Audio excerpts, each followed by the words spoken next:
Good evening and welcome to Denovan's weekly Facebook Live.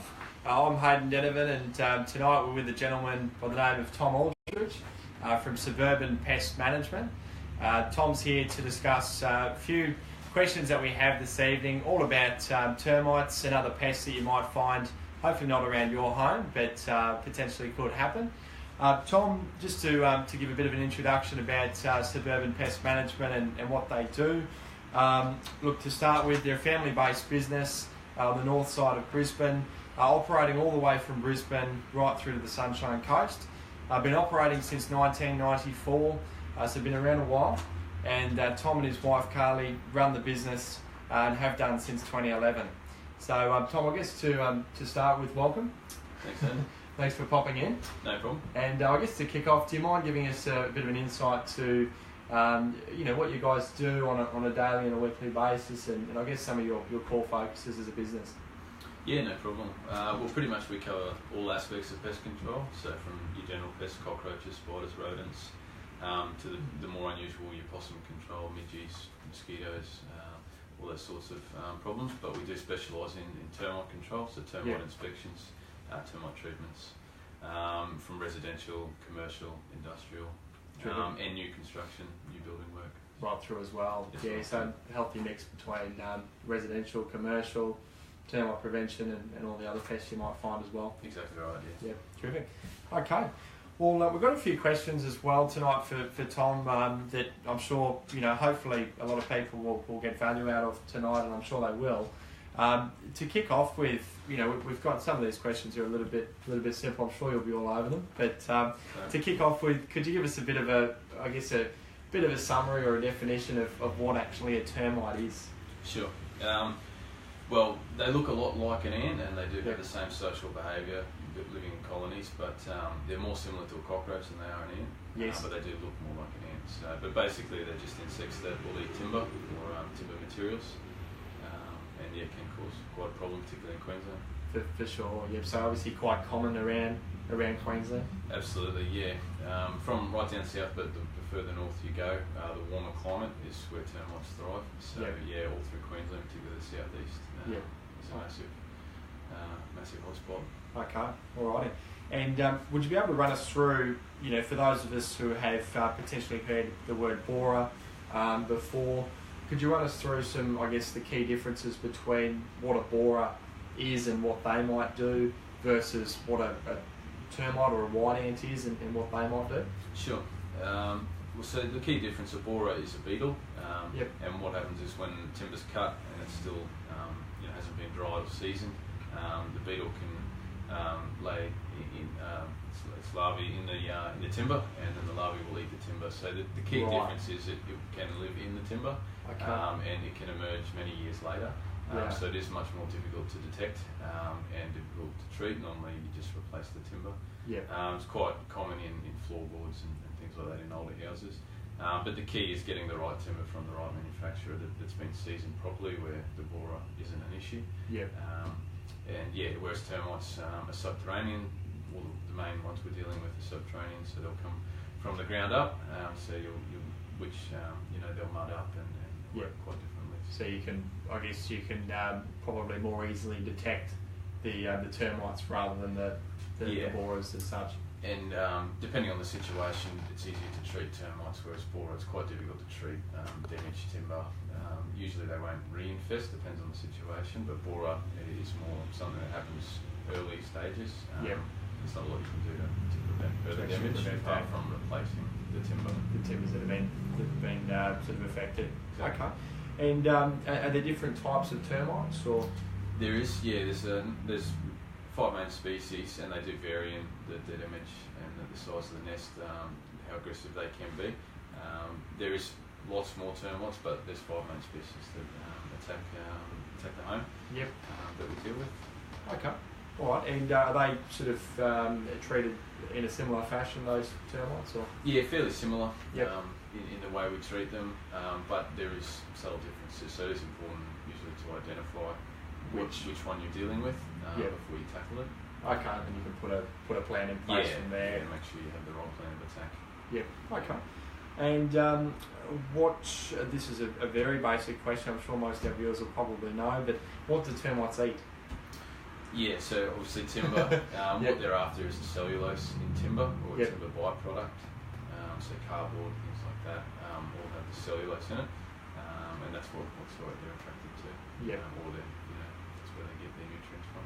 Okay, and typically going for sort of your softer timbers like your pine and that sort of thing, or they still will eat hardwood on occasions? Absolutely, they still will eat hardwood, and even cypress timber or treated timber, you can have the effect, or the same issues. I guess if they have a preference, you find they do tend to go for the softwood first, or at least they do the damage more substantially to the softwood. But yeah, certainly most timbers aren't immune to it, unfortunately. Yeah, okay. So they're not too fussy at the end of the day. Not really, whatever's on offer. Yeah, no, that's fair enough. I think you briefly ran us through, but for most part of the termites, where do they come from? I think you mentioned before, subterranean. So there's a few different types. The main ones that are a problem are subterranean, so they will come from the ground up generally. In rare conditions, you can have perfect conditions in a building or up off the ground where they could nest not in ground contact, but generally we're talking about ones that come from the ground up. Even a nest in a tree, they generally will still come down into the ground. And do their damage and go from there and spread. Yeah, that's right. Okay. And look, if let's say for instance, I'm at home. What are some signs that that they might be attacking my place? Is there anything that I can potentially look at? Any signs that I might go, oh look, I better get Tom around. There might be I might actually have some termites. In the house itself, you could see mudding up on the outside of the brickwork or on the stumps of the house, depending on the design. The soft timber, so you might see bubbling in a skirting or a door frame. Or some mud speckling on the wall or in the door frame. And it will be soft to touch, so that's when you know you've got a bit of an issue that you need to address. But otherwise, in the yard itself, you might find them when you have loose timber or a stump and things like that. So potentially some of those timber you've got stored away in the shed or something like that. If it's on the ground, you might find that they've had a bit of a munch there as well. Okay. All right. And can you generally hear termites, or is that a bit of a myth? Or it's not a myth. It's not always the case, but it is very common. Once they're depending on the species, again they can make a sound when they're also in the building. That's when you can notice them. There's another indication if you can hear a noise. Sort of like a tapping. Okay. So if you hear a bit of a tapping and it's a subtle sound, but it is. It does happen. Another sign as well. Okay. Well, all good things to look out for, I suppose. If you are, at home and you see some mudding, it might be time to get yourself around and just, I guess, have that peace of mind that you're not just totally open to losing your home. That's right. If in doubt, you want to check. So more than happy to have a look if people are worried that they have an issue. For sure. Okay. And can you still get termites in a brick home? Absolutely. A concrete slab itself, if poured correctly, termites can't go through the slab itself or through the brick, but they can go through the mortar. They can go through a joint if there's two slabs meeting together. There's a joint that can come through. Weasel through there. Or any drainage plumbing pipes coming up through, penetrating the slab. Termites only need a 1 mil gap to get through, so they don't need much. So they can go through into brick home, double brick home. Hence, you can get double brick homes that have timber trusses. Or even your skirtings, gyprock, they can still do damage to gyprock. It's a product of timber, so it is surprising how many things they can get into. Of course, The big one, steel frame homes as well. The big one that always comes to mind is I did a TAFE a few years back now. It was completely steel and block structure. Quite a large building, and in the middle of the building, 3 metres up, there's a mezzanine floor, and 10 metres from all of the external walls, and there's termites eating the mezzanine. Wow. How they found it, I couldn't explain, but they were, and they found a way in and were still causing an issue. Wow. even though majority of it wasn't made of timber. Literally wasn't edible to them, so Yeah. they still found their way somehow up there. Kept tracking all the way through to find it. So. Yep. Okay. Yeah. So I guess the message out of that is that you should always, regardless of pretty well what your home's made of, you should always get some preventative measures in place or some checks, at least some checks, making sure that you don't have any termites in your home anyway. That's right, yeah. The best thing is to put preventative termite protection in place, or at least get regular inspections or be vigilant yourself, keeping a good eye out as well. Keeping an eye on things, making sure you don't have any would you have some tips as well, like don't have any garden beds too close to the house and all those types of things? Yeah, the big thing is, the two big things would be moisture. Yes. All insects, all living creatures need water, so leaking taps, a leaking shower, aircon dripping at the base of the building, that can all encourage termites, so things like that definitely would be best to address them. And then food sources, so well, gardens, they may or may not be plants that they eat, but again they could create moisture, particularly against the building. And then food source, your timber on the ground, your timber edging, your stumps, things that can encourage the termites. Definitely better to get as far away from the building as possible. So just eliminating that enticement factor. That's right. Don't leave little long trays out for them, I suppose. It is a bit of a myth that, or an argument that while they're eating the stump or something in the yard, then they might not go towards the house, which sounds good in theory, but the reality is it could just be encouraging them, breeding them, and eventually they'll look for another food source. So it could be the best thing. Could be a bit of a stepping stone for them, sort of thing. Potentially, yeah. Okay. And that was pretty much my next question. So does it matter if they're in my yard? You've just answered that. What are some things that, say I was out wandering in the back of my place tomorrow, and I found a little nest there. What would you recommend in that instance? I'd recommend to get it looked at. It does depend on the species and how close it is to the building. The reality is, particularly with acreage or rural properties, you're not going to stop termites entirely. Yep. And to be honest, you don't want to. They do serve a certain ecological purpose. Yes. Yeah. But you still want them in your home. So, no. The best thing to do would be not to disturb them or treat them. To get us to come and have a look at them and see if it is a concern, and then we can treat them. It is simple. Termites are quite fragile creatures. If you lift a bit of timber, they could just die in exposure to the elements. But the nests are, we're talking about hundreds of thousands of termites, or some up to 1 million or more. Okay. So when you see a few hundred or potentially thousands there, killing those few or getting rid of those few isn't really getting to the heart of the nest, the heart of the problem. They're all connected to a nest. So usually, trying to pour some petrol on them or kill them with just anything, it's going to only kill the few there and won't necessarily get to the heart of the problem. Yeah, so if they're more or less the tip of an iceberg sort of situation, then you'd be addressing. Yeah, exactly right. Yeah. So it is better to treat them with a chemical or a bait where it will go back to the colony, and you've got a greater chance of eliminating the whole nest rather than just a few, a small percentage of the nest. Okay, good. And so I guess take it case by case, get you guys out, have a bit of a look, make sure that you're happy, or you can come up with a strategy anyway, I'd suspect. And then you'd have a game plan moving forward as well. So that's right. Or if it's urgent, or they think it's simple, even a photo, send us a photo, an email, or something like that. We might be able to tell based on photo of the area, but otherwise, we're happy to pop out. We do free quotes, free advice over the phone, so we're happy to try and answer as much as we can. Either on the phone or on site before we talk about go to the next stage service or what's needed. Okay, excellent. And how much damage can termites do, and how long do they need, I suppose, would be another question that I personally have. But how much damage can they do? It does depend on the species of termite, and it is a very difficult thing to gauge. Depends on the age of the nest, the size of the nest. But the more aggressive species can do substantial damage in a matter of weeks or months. It doesn't take long, but it is a difficult thing to gauge how long they've been there once you investigate. Once you're there, that's why the need for inspection regularly is key.